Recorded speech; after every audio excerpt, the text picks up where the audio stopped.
കൊണ്ടുവരാൻ പറ്റത്തില്ല.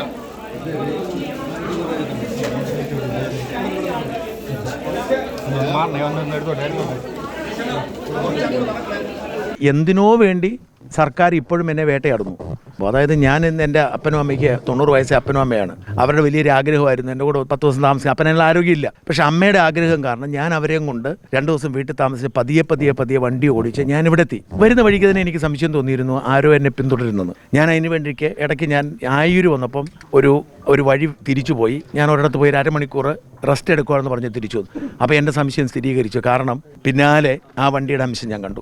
ഞാൻ തിരുവനന്തപുരത്ത് വന്നു. ഞാൻ എൻ്റെ വീട്ടിൽ കയറി ഞാനൊന്ന് കുളിച്ച് കഴിഞ്ഞ് അമ്മയ്ക്കും അപ്പനും ഭക്ഷണം പ്രത്യേകിച്ച് മരുന്ന് കൊടുക്കേണ്ട മരുന്ന് എടുത്തുകൊണ്ടിരിക്കുമ്പോഴത്തേക്കാണ് ഇവർ വന്ന് തട്ടുന്നത്.